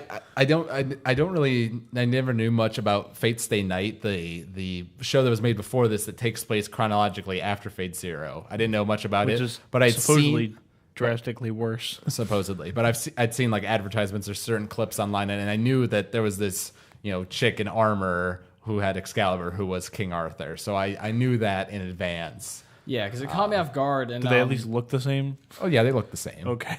But yeah, I like her's a character I like because I have to go with the whole chivalry, selfless thing. She fits in that, but at the same time, she has that whole existential moment when your rider calls her out and she loses it. Like maybe I did the wrong thing for and the whole time he's trying to get her in check. Well, and you haven't seen it, but the end of episode 25, like it cuts to her on that like mound of dead bodies, that you've seen before, and she's crying because she's remembering Lancelot's like last words to her about how like she was this great king, even though left the fridge open. and she's like crying because she feels like inadequate. Like she throughout the rest of the show, like what Ryder says to her about being a king, like never really goes away. Like she thinks she's a bad person. Dang it, Ryder. And that's really what her personality is, though. Like she's so selfless. She's basically a saint. Yeah. In every sense of the word. Well, that's why I like Lancer, because Lancer's the counterpart in a way. Like they both do the whole honor system. Honor system. I was gonna say honor code, and I was like, I don't know if that's what they call it, other than chivalry. Dude, it's called, what was it? But I already said honor, golden so I was like, rule. honor chivalry. Oh wait, What did you guys think of when she's dressed up in her like tuxedo business suit outfit, is like I thought that was kind of and cool. riding on the motorcycle, like They fighting. made it the Super Tron motorcycle. Yeah, that struck me as a little off. She has like 8 powers. Everybody else has 1. Well, they made it more like a video game if you pay attention, like the They ranks. stats and They have stuff. a rank A and Yeah. this well, and this. there was a bit of that at the beginning, but Yeah. as the series went on, they really The didn't assassin's eye. talk about it too much. That's what assassin. Yeah. Transformers noise. Like they even gave assassin an ability to see their ranks, and I'm like, okay, so Wait, he he's had eagle purely vision? I forgot about that. basically. Yeah. That's my eagle vision, by the way. That's the noise eagles make. Oh gosh. All right, guys. Here's the ultimate question, though. oh yeah. Oh, what's that? I'll save it for the end. I'll save it for the end. No, it's pretty much the end. I was gonna say We've been here for we a have to full say hour. we have to decide who's who in the show. Then. Wait, what? Oh, he was talking about this Oh. last night. Yeah. Because the thing is, Chris, I forgot to tell you. Like something I forgot. Like I can't remember which eye it is, but I have a mole under my right eye in every girlfriend I've had, which is of course a lot, guys. But Of I've course. I don't see a mole under your I right can't eye. remember which one it is. Like it's one of my eyes. I don't have see. a mole like right here. There's one sort of Yeah, your and side. like they always Yeah. say it's their favorite thing about my face, and they always notice it. So I have the beauty mark Well, on my eye. So. in actuality, it was on his forehead. And wait, on his actual, That in reality, it was on his forehead. but in the show. But in the show, it's on the And side. I'm Irish, and he's Irish, so Irish, yeah. I mean, just throwing that out there. Yes. Okay, Kenny. Except for he's not your favorite character. You didn't And- know that? Huh? You didn't know that? I live with you. Well, I mean, going favorite character wise, I mean, Alex and I'd be the same person. So loud. Why? Because we both use Ryder. Well, I'll be the right side, you be the left. Does that work? That'd be mutant. Going with like personalities, I don't think any of us would actually fit any of the characters. Yeah. I mean, maybe I could be Waver. I don't know. Because he's sort of like complain a lot? You complain a lot and run. I don't complain a lot. I was gonna say, I don't think you're like that. Okay, Alex. never Maybe mind you're then. adult, How do we do like, this after without Waver's, like insulting? become like I'll make a man out of you whole thing. I can near the end when he's legit. Maybe that Waver. How do we do this without insulting each other? Yeah, that's the tough part. All right, Chris. I definitely think you. You know what, Chris would Kenny? be a good Kira. No, I think I'm kidding. I think he's Caster. No, Just the way he looks No. and behaves and everything. Bug eyes going different directions. Now you hear your folks. Chris has bug eyes. We forgot to mention. Oh man. Yep. Kenny, I think you remind me of the huge tentacle thingy. So we're like, you summoned me? Yeah. Oh, all right. And then you Alex the proved to do chariot. You're the nothing. ox that draws the chariot. Yes. There we go. We're all different things. We're Chris, you're all the fern in useless. episode 2. You see in the background. Wow. So All right. So I wanted to move on to some of the stuff. Although one thing I want to mention, what did you guys think? Like as you're watching the show, that the countdown at the end of every episode, Ooh, I like that. You see this countdown, and you're like, what is it counting down to? Like, what did you The guys end. think of the? Well, thanks, I meant Chris. the end of the world. Sorry. That's it. We're done. No, I actually took me forever to realize I could never remember it's counting up or down. So until episode 20, I was like, oh, it's counting down. Genius. I looked at the number and I was like, okay, we started in the hundreds and now it's at 70. Okay, we got this. I just always didn't pay attention. I'm like, is that going up or down? Because I kept looking and Who doesn't finish it now, Kenny? I liked it. Who doesn't finish the full episode now? But I liked it. I thought it was cool. I see. I thought it was just counting down to the 5 conflict. And then so I guess let's start with talking about the end, like the last few episodes. Let's talk about episode 23 real quick. We've already talked about it a little bit, but My tears. yeah, I just watched it today. It's the last one I watched. Was that writers? that was the one where it's Ryder versus Archer, Archer. and Berserker versus Saber. And you find out basically. Oh, okay. And I mean, it was sad seeing Ryder go. I thought he had the best death. I really thought he was going to at least hurt Gilgamesh. But Gilgamesh No, was I like, expected him not to Gilgamesh. as soon as the Earth decided to crack open. I was like, I oh, will- you're screwed. I will say, I thought that it was interesting seeing how Gilgamesh was like, even though he, like we've established before, he was a jerk and he was doing like these evil things with Kirei, but he had a genuine respect for That's what Ryder's he sort of said. philosophy and was like, you are worthy for me to use my greatest treasure. Yeah, he said that. That's the thing. Like they actually had a respect for each other. And they were not friends, but they were civil enemies. So that's the thing. It was a sort Civil of enemies. sort of the honor that see- like Lancer and Saber Yeah, had. because the servants never really. I mean, not servants. The masters never really interact with each other in that kind of way. That's what I like about the servants. They all have like a code with each other because they're all great warriors and kings. They had a little bit like what Iris reveals with Waver. I mean, that like was very temporary. yeah, I mean, But you're right. the nicer people were able to get along at least. Yeah, the everybody else was nicer like, people. That's what happens. The nicer people always end up dying. But yeah, when Gilgamesh showed off like the Aya big sword thing, it was like, oh boy, and then like the world just basically breaks around them. It's like you can see Jesus. it in his face. Like you saw, like at Ryder was like derp. When that happened, you saw his face. He's like, "Well, that was unexpected." I think the best part was when he did come back out of the reality marble. He's like, well, there goes everyone else. There goes that. There goes my army. Yeah. So I need a new person. His horse Because died. that was his whole everything thing. of his died. Well, Everything. yeah, like everything that he ever had basically lost just it all. lost right there. So he's Yeah. like, I need to have one last thing. So Right. I thought, man, his sword was so close to his. Yeah, and it was. I thought it was cool when like Shing. Oh, damn. as he's dying. I think he like closes his eyes and he sees the Oceanus. Yeah, Oceanus, the big ocean and all that. Okeanos. That's how they pronounce it. Okeanos, But yeah. whatever. I was You really know? hoping It's at least okay. like Gilgamesh would teleport him there and be kind of a good guy, but he's like, nope, Gilgamesh. And then kill him. I did think it was cool how Gilgamesh. Gilgamesh went up to Waver and was like, like, who are you? And he's like, are you his master? He's like, no, I'm not his master any longer. I'm his retainer. I'm his retainer. He's like, and why are you why out of the why mouth? didn't you die with your master? Do you have no honor? He's like, he commanded me to stay in his place and tell his story. And he sort of stares at him for a moment. He's like, you're a good, good servant. You had a great master or Yeah, whatever. because he respected that and then walked off. And I was like, yeah, walked wait, off. wait. Yeah, so I could respect Gilgamesh a bit for that. And then we all knew like after seeing how much Berserkers seemed to hate Saber that they'd eventually have to fight. Yeah. And them fighting in that burning building just like looked really cool. Well, the thing is, now Waver's life's ruined. So anytime he sees Alexander the Great anywhere, he's just gonna cry. He's Yeah. gonna see a book and be like, Well, weeps. I was looking at fan art Oh, God. fan art / just wallpaper for Fate Zero. There's a lot of good stuff of it, and there was one, and it's like Waver's looking at like a bunch of magazines or like video games or something like that, and he's just sitting on the ground, and he's got Ryder's big red coat over his shoulders. It's like, oh, it's so sad. Manly tears were shed this day. Yes, and then we If get he left his coat, would it stay with like that world, Use or his would it mana just... just to keep the Hey, coat. it looks cool. Okay, No, but I mean, like, Let the if boy I never dream. actually thought of that, I was like, No, maybe that boy could dream. happen. no, it would have disappeared. I would take his sword like right before he died. I'd be like, I got a sword. You'd be like, what the heck? And then die. Nice, but and then we get to episode 24, which has what might be one of my favorite like anime TV show fights, like in general. The fight Kiritsugu between versus Kirei? Yeah, like it was so well done. I watched it. I lost respect for Kiritsugu. On YouTube. I liked Kirei. I mean, the fight was cool up until the point that the ceiling cracked. And then I was like, oh. Well, Yeah, that was blood the came end of through. it. Obviously, Yeah, I was like, oh, are we still in Dreamland now?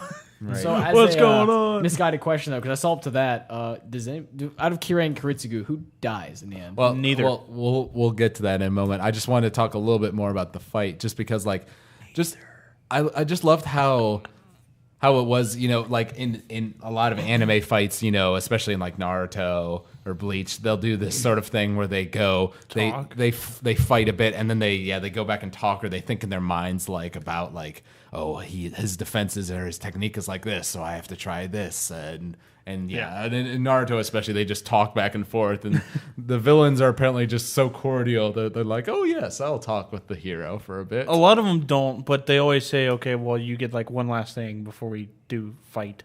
Right. If you keep up with it, it gets more and more like Kirei drastic. and Kiritsugu did a bit of that where they would like both be thinking about like how they get to hit the person, like to actually damage them. Man. But then it goes into the action. It's so fast paced and there's no talking. It's just pure awesomeness. Kirei nailed Kiritsugu though to the wall. Like he launched like 30 feet back. Well, and if it hadn't been for the fact that Kiritsugu had the scabbard, Avalon, he would have died there. Yeah, Like I think he then- even said like, how did he heal from like a crushed heart or whatever? Yeah, he's like, I have to go for the brain next. Yeah, well, what I thought was particularly cool was like it was where I think Kirei like throws a bunch of his knife things like at Kiritsugu, and then he does the time warp, Time slow, like two thing, times slow. and he just like goes beneath them, and it's like I think right before it cuts to the ceiling collapsing, like he's throwing his daggers and Kiritsugu's like shooting his bullet, and then it all. Yeah, 'cause Well, he gets I know a good he hit. used triple apart. Excel to get close to him. I can tell you that much. No, Well, he did. hit Kiritsugu and shot through his arm. I and think destroyed it him. might be Right, and then he moved the arm because I remember now because his arm was like right in front of his face at that point, and so the bullet would have gone through and hit him right in the head. But instead, he like It went channeled through it like out. this. And I thought it Yeah, was, he channeled it out of his elbow and then got it. I away thought it from was his cool face. how Kirei used his command seals as a way to defend against his Origin bullet. shot. Yeah, the origin shot bullet. He had a way to get around it. He wasn't Oh. using actual magic. He used the power of the command seals. That's right. Yeah. Yeah, It's like a- and how and like I think when Kiritsugu used the triple like accelerator, whatever, he was using that so he had enough time to like reload his gun. Right. Yeah. And I thought that was a cool thing because like obviously he basically for Kiritsugu he needs to stay away from Kirei because if Kirei gets in close he's screwed. Yeah. He crushed his heart and then lived. Right.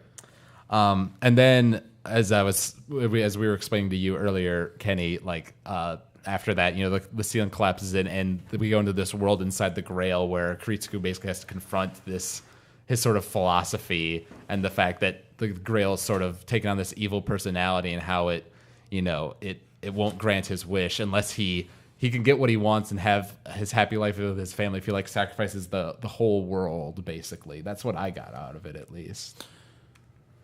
He's right.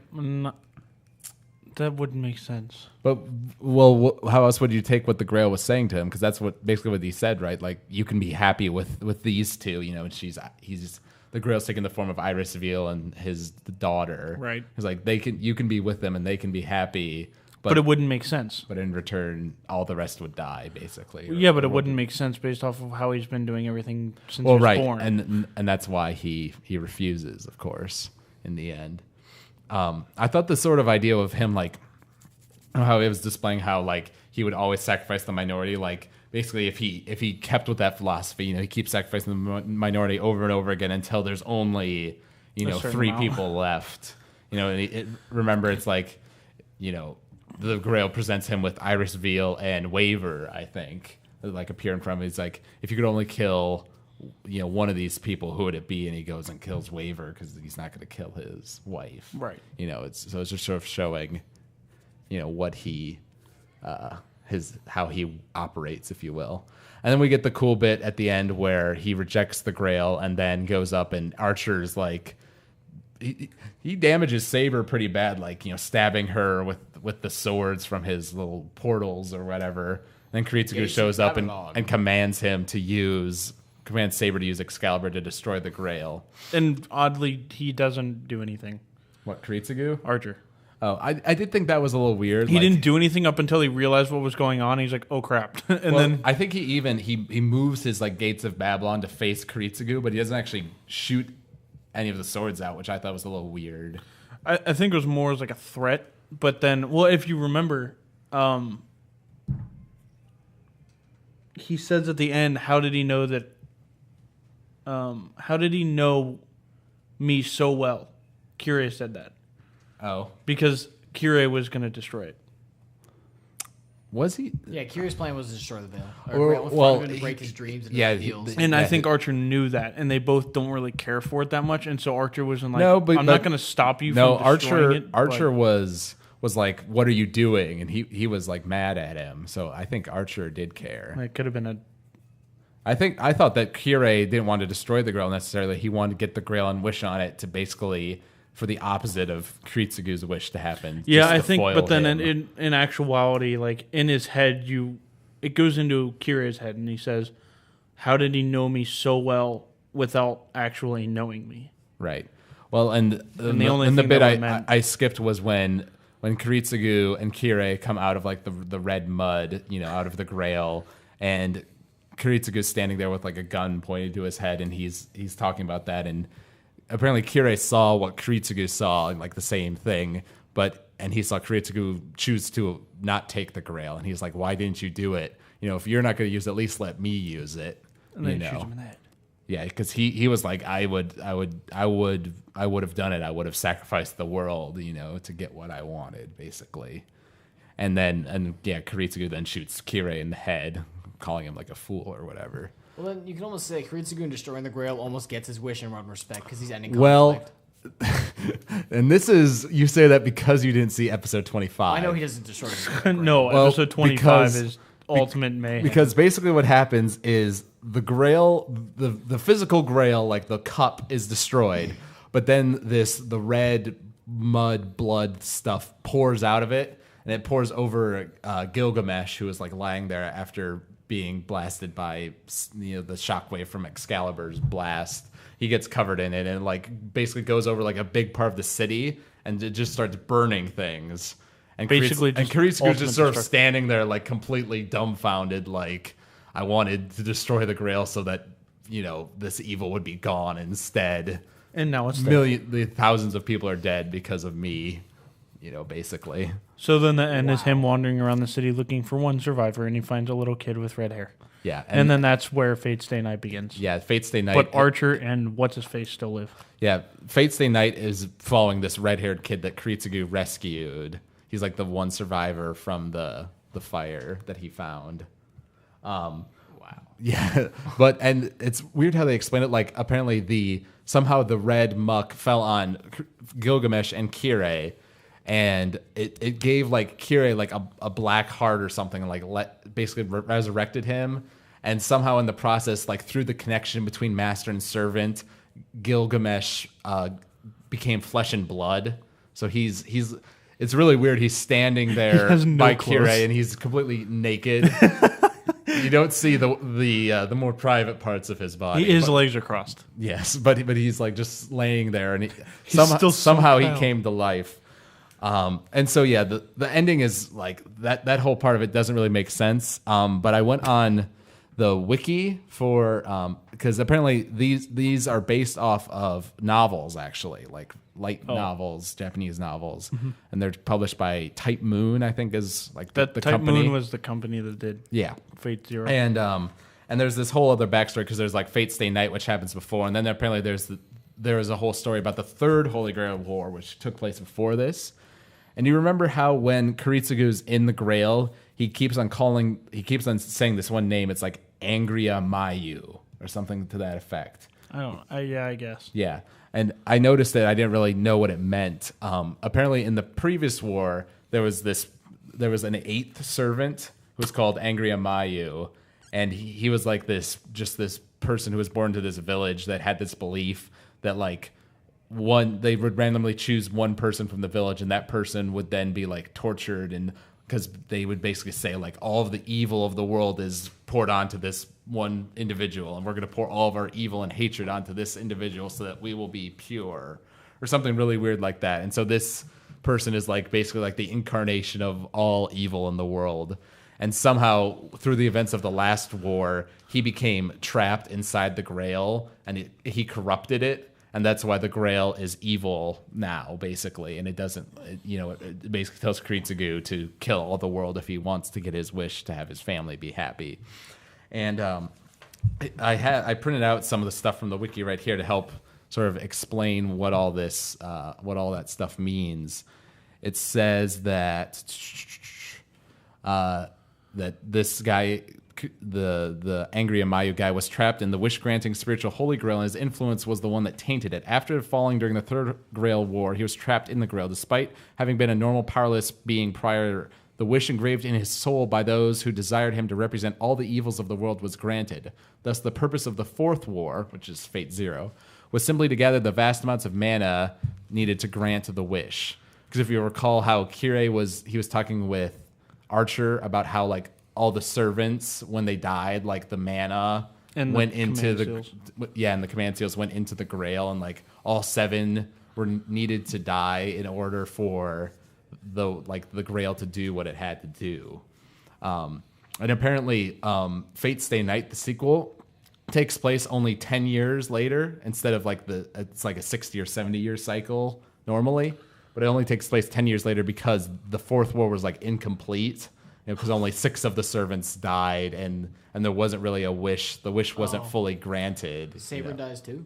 Well, yeah, We don't really know that. yeah, yes, you do. Because think about it, when we see her, she's back in her dream world or wherever, where she's right. standing on all the graves. I think when she did her big Excalibur blast, it Rebounded? killed her too, I guess, or the Grail did. I don't really know how that happened. But what it says here is that how this explains basically the ending of Fate Zero is that during the final battle, the Grail rushes out black mud, which engulfed both Kirei and Kiritsugu. Though both of them entered a dreamlike state, the Grail recognized Kiritsugu as the victor, and then the Grail used Iris Veil, the form of Iris Veil, to confront Kiritsugu in his mind and ask his wish. However, it comes with a heavy price. In his mind, he was forced to confront the fact that his methods will eventually lead to him becoming the ultimate enemy of humanity, equal to Angra Mayu itself, and Iris Veil proclaimed, "This path is correct." Kiritsugu, now realizing that the Grail is corrupted, he shoots down all of his loved ones, including the illusions of his wife and daughter, and then he places a curse on him that Kiritsugu will never be free of regret until his painful death. And then Kirei, having went through the same experience, asked Kiritsugu why he rejected the Grail. Kiritsugu's answer was that it sacrifices too many things for what it gives. Kirei says he wanted it even so, and Kiritsugu admitting that he didn't understand Kirei, shot him in the heart. So that's all before that. Then he goes and destroys the Grail. But it says here that which this part isn't shown in the show, which I don't really understand because it's really important. But it says, in Kirei's last moments, the Holy Grail appeared to him, filled with hatred and envy for Kiritsugu. Kirei reached out and touched the cursed artifact. He prayed for an end to humanity. His wish was granted in the form of fire. Meanwhile, Avengers Angra Mayu's emergence was prevented by Kiritsugu, who commanded his servant Saber to destroy the Grail upon recognizing the evil presence in it. However, she destroyed only the vessel and not the contents, the black mud, which spilled from its core onto the streets, which caused a fire that eventually destroyed a large part of Shinto. The black ichor managed to soak Kirei's lifeless body, resurrecting him with an artificial black heart. Gilgamesh was covered in the black mud when it poured out when Saber destroyed the Grail's vessel.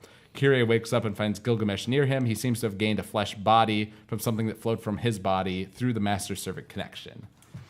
So that's how it's explained in the wiki. I don't know why, but I remember the fire.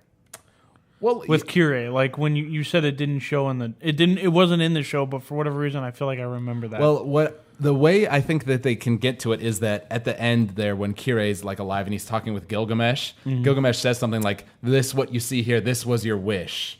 You know, we're the last master servant pair left, so whatever the Grail granted to you must have been your wish." And he sort of then laughs and is like, "This was my wish. This is what my purpose was. This horrible, evil act." like he didn't recognize that it was his wish. Right, and remember, the whole point was that he didn't know what his purpose was. He didn't know what he really wanted. And seeing that, he sort of laughs and is like, "I want more of this. This isn't enough." And he's like even more evil. And then the New World Dictator was born. Didn't Gilgamesh laugh and say, "Oh, you still intrigue me so," or some way, and then it ended or something? So and Fate, that's the last whatever we the see next of one him. is, are Gilgamesh and Kirei in it? Yes. As far as we know. Yeah. I haven't seen it. I can't tell you that. I have looked it up a little bit. They are both in it. What's interesting is obviously this red-haired kid that Kiritsugu finds. He's the main character, but Rin is who's Tokiomi's kid, grows up, and Sakura is also grown up, and they're both in the show. They're main characters. Right. They're all in high school or something. So That seems about right. so that explains why they show some of those characters a bit more, is because they're important. And So what's the point of the other show? Like, are they? It's not involving a Holy Grail war anymore. well, no, it is. It's the next one. Just are new characters pulled in? New servants. Yeah, from what Wait, I really? looked at Lancer like in that show, and he looks different from the Lancer from the previous one. Like he had blue hair. Lancers in Fate. Well, they have the Stay same. Well, think about classes. the classes are the same. Like Right. think about it. Lancer, They're just different actual people. right? Yeah. Like Castor was somebody completely different, I think. But Saber was still Saber, like Saber as in King Arthur. King Arthur, and Archer is still Gilgamesh. I looked up Lancer, and Lancer can use, and it shows it in one of his backstory thingies. It shows him using swords instead of spears. Oh, nice. His actual weapons are the exact same, just spears and swords. So, like, the swords would do the exact same as the spears would, but he chooses between them whenever he wants, basically. Yeah, I mean, and it's that's like why he turned into Lancer. King for Arthur this. could have been Ryder easily. Right. So Yeah. Well, yeah. So Well, yeah, they're and all then interchangeable. also in episode 25 we see sort of an epilogue, sort of where Waver's like, I want to go see the world. I sort of assumed that he wanted to maybe go see the ocean, Yeah. to sort of fulfill Ryder's dream. And then we see Kirei is now, because of what Tokiomi did, he's now Rin's guardian because her parents are all dead. And gives her the, and he gives her the gives knife. her the knife. The knife that Tokiomi gave him, he gives it to her like right after the funeral. yeah, And actually, the wife, Tokiomi's wife, is actually still alive, but she's like in a wheelchair and she's delusional. No, I would call her like insane. so I guess not really Like, insane. she thinks Tokiomi's still there, and she's talking to him like he's there. So she sounds a lot like from what is that one movie called? What if he Sweeney really Todd. is there? Like his spirit's still there, but we just can't see it. She was telling the truth. See, it sounds like Sweeney Todd, the insane wife that all along. And then it's interesting how it ends. Like the last scene of the show is Kiritsugu sitting at his new house Porch with and the little kid wants to be a the hero. little kid. Yeah, His daughter did live. and apparently, What? according to Kiritsugu, what? Kiritsugu's daughter. Kiritsugu's Oh, yeah, daughter yeah. is also a character Yeah. in Fate Stay Night. Apparently, he because he failed the Einsbaern family or whatever. Einsburn. Yeah, where his Yeah, daughter the was huge staying. White Castle. Right. He was never allowed to go back there, so he never sees his daughter again. And she actually apparently like hates him because she thinks that he abandoned her and his wife. And now we know.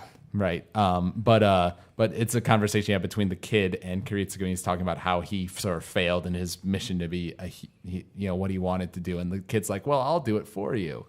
And apparently, like, how Kiritsugu seemed pretty old and like defeated. Like that's part of the curse from Angria Mayu, is like he couldn't do his magic anymore and he wasn't as strong, and he like died like almost immediately after that scene. Like that. Wait, really? Yeah. Apparently, like that scene on the porch is like the last interaction he has before his death. But what I thought was interesting, how like literally the last thing that you see in the show is the flashback to the island where Shelly, the girl, asked Kiritsugu, like, what do you want to be when you're an adult, Kiritsugu? And he's like, well, and in the past we'd seen it like cut away. Cuts We never saw what he said. And so the very end of the show is him saying, I want to be a hero. I wanted to be a hero or whatever. And I thought that was interesting. Like, that was his dream as a child. And What then, if of they course, continued this series and they had him as a heroic spirit? What? That would be interesting. I don't know if he qualifies. He's kind of like a monster. He could be an assassin. He could be the assassin Assassin. class, though. That's true. That would be cool. So yeah, we've been going for a while here, so we'll close on up. What are you guys' overall thoughts about the show in general? Chris? I really liked it. I'm not really good with shorter animes. I typically just kind of You think 25 episodes is short? I consider that short Compared to when the watch only one Naruto, I've so I watched mean- is 500 episodes at right now. Well, so it's interesting because you get anime that, like the shonen shows, like there are hundreds upon hundreds of episodes. Right. But really, most other anime are either 13 or 25 episodes. Yeah. well, I mean that's Avatar: The Last Airbender was Well, that's 60, but that's It's 60 between all 4 seasons. 3 seasons. 3 seasons, In my sorry. opinion, though, I like shows that are shorter because they compact a lot more. It's more action. I mean, like they get a lot more across in 25 episodes. There's like no filler stuff. It's just a good story, and that's why I like. They don't drag Yeah. it out, so I'm not like I just get exactly what I came in for. So I loved it. I thought it was perfect. I like being, I guess, dragged around everywhere because then I get more of the area. I get to learn and understand what and why is what's going on in this world. Right. Well, I mean, a good show shows you that in 25 episodes. If that's their goal, because I mean, Right. if their goal is long term, then they do pull it off. Fantastic. That's the Well, thing. It's yeah. like, Yeah, well, but that's the thing. Then what about Naruto? Yeah, no that's what I'm sh- saying. If that's their goal, then that's no good. show that's like as long as Naruto or Bleach or One Piece like can keep up like the great pace in storytelling of a 25 episode show. Like it's just not possible. You're gonna have episodes that aren't as good as others. Yeah, but I The mean, story was long in of if itself. their goal is to have a long show, then it works. Fantastic. That's awesome. It's just your cup of tea. Yeah. What you prefer. Yeah. So did the ending ruin it for you guys? I wouldn't say. Well, he hasn't seen it, Right. But- But I know what it is. Well, now that I wouldn't say it explained ruined it. I would just say it didn't really make much sense to me. I would agree. Like for me personally, like I think the ending sort of works. You know, it's not like completely out of left field and it destroys the show, but it is off-putting. You know, you could tell that if they didn't have this Fate Stay Night series to It deal might with, have been much better. they could have, if they had just been them coming up with their own ending, they could have done something much cooler. The whole show is just really cool, and it was really well done, and the animation was just crazy. Oh yeah, the animation. This is crazy good. The music we didn't talk about yeah. much. The music is really epic, like these orchestral scores and everything. Right, and yet they have the ability to do better with the ending, but they had the The other Fate series. Stay Night to move into. It's unfortunate. Yeah. Yeah. I will say though, like after watching Fate Zero, even though I've heard Fate Stay Night isn't supposed to be that good, I'm thinking about watching. I want to watch it just to see like what happens next because Fate Zero made me interested in this world and these characters and everything. Yeah. I think that's gonna watch mainly it. why they did it. I'm watching too many other things right now, and it doesn't interest me as much. Right. So from what I explained of the ending, you know, how are you feeling now, Kenny? Because as I was talking, you were just like silently listening, like, that sounds interesting. It fits with the series that nothing's ever as it seems. I First of suppose, all, yeah. So it doesn't surprise me at all. And I honestly, I think it ended exactly how it should have. But if they didn't have another series, it would have been 20 million times better. Like for what they had, they ended it how it should have ended. Yeah, I guess working within the constraints, they probably did the best They did, ending yeah. they could But if come they up didn't have with. that, that could have been so much better. And for me personally, like I really love this show. And it's not only does it, you know, for certain shows, it's like, oh, you know, the plot isn't that interesting, but the fight scenes are amazing. You know, like that's sort of how I felt a little bit about Sword of the Stranger. You know, the story is good, but it's not really what you're watching it for. You're watching it for the animation during the fight scenes. You know, versus this show, like it has amazing fight scenes. You know, like when we were watching last night when Saber uses Excalibur to destroy Castor's big monster, like the animation during that is just so gorgeous. You know, the fight scenes are amazing, but what really keeps me pushes it over the edge to make it a really great show is just having this ensemble cast of, you know, 7 servants, 7 masters, like over 14 characters, you know, and they make them all interesting and give them all personalities, make you care about them in one way or another. And it tells. Are you trying to put that in the microphone? Scratching his head. You know, manages to tell all of these compelling stories and really like it gets to some very interesting questions about like what we've talked about with honor versus, you know, sort of an ends justifies the means sort of philosophy, you know, to fighting or like what it means to be a king. Like these very interesting sort of questions that the characters are presented with and just how the characters are personally. Like they make it fun to watch. And then the ending spoils some of that a little bit, obviously, but you know, it still works at the end of the day. So I definitely rank it among one of my favorite anime TV series. Definitely. All right, so for next time, as we've talked about in the past, we are going to be doing an episode dedicated to the movie Pokemon 2000, which will be actually a week from today. So you guys can look forward to that. There will hopefully be a singing of the Pokemon Johto theme song. So for those who loved our Soul Eater renditionings of Kenny Those and of you I, who, like survived through it, went back, and not kicked, like didn't leave. Yes. So you can look forward to that for next week. I'm not sure what we'll do after that. We will talk about that next week.